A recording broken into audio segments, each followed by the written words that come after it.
So we come to the end of John's Gospel in our 21 days at home with John. I'm Pastor Matt. I've been glad to walk with you through the Gospel of John over the past 3 weeks. If you didn't catch all the videos, wherever you caught this one, you'll be able to find the rest, Facebook and YouTube. We've collected them under a playlist called 21 Days at Home with John. Of course, we began as the Bay Area here in California initially announced a 21 days shelter in place order. And of course, that's been extended. So it's going to go beyond 21 days as far as sheltering in place. This being Holy Week, I don't presume to, I'm not going to launch into another daily video series. You can watch for some other things, though, coming up with Maundy, Thursday, Good Friday, and Holy Saturday. But as we round out John's Gospel, I hope that you've been able to pay attention to some of the different themes that take place in John's Gospel. And now, as we close out with chapter 21, here's the context in which I want you to read and understand the stories there. The resurrection has already happened, right? I mean, that was chapter 20. And the good news that Jesus is alive has really hit home, and Jesus has sent us as his church, as he sends his disciples. And he's revealed himself as indeed being truly alive. The God who became man died on the cross and was truly dead and is truly alive again. And he invites us to believe in him and receive this life as well. So there is a sense in which, okay, why does John need chapter 21? Or a better question, maybe, why do we need chapter 21? And I don't think it's just because there's some neat stories that took place. Because at the end of 20 and at the end of 21, John tells us pretty clearly that there are a whole bunch of other things that Jesus did. In fact, the end of the book, end of chapter 21, he says, if everything were written down, the world couldn't contain the books that would be written. So it begs the question, why are these stories included? And I would say this, I think these stories tell us actual events that happened, and at the same time, they give us a picture of what it means to live as the church now in this time following the resurrection and awaiting the return of Jesus. And so there's a story about fishing. And there's a story of Jesus standing on the shore and calling to his disciples who are out fishing and haven't caught anything.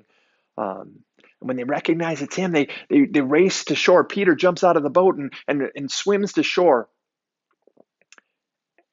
And take note, what does Jesus have ready for them? He's got a fire of coals, so it's been burning for a while already, and there are fish on that fire. And what does he ask the disciples? He invites them to bring some of the fish they just caught. Now, here's the question. Does Jesus need their fish? Not at all.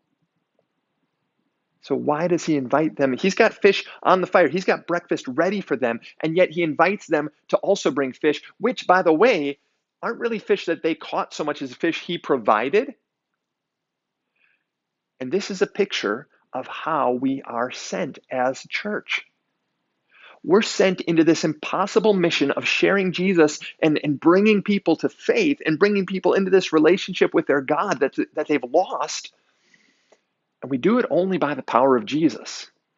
We do it only by the Jesus who stands on the shore and calls out, hey, why don't you cast your net on the other side? And then as we come to him and as we bring to him the fruits of our service and the things that we do, he shows us that he's got it all under control. He's got everything that we need. He's got that fire laid out there. And still he says, hey, why don't you bring some of what you have as well? Because our God, by his grace, desires to include us in the things that he is doing. And so he empowers us to do the work that he desires to have done in this world. And we get this beautiful story of calling and sending and our God's involvement in this world and our place in that. And then we get this picture of Peter.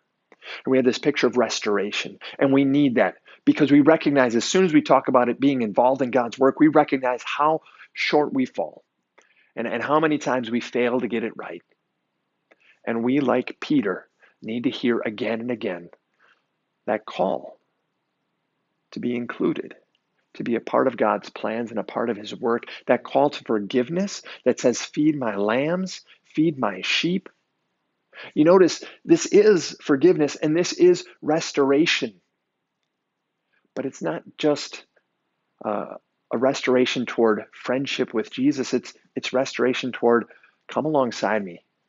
That's what Jesus is saying. He's the good shepherd, right?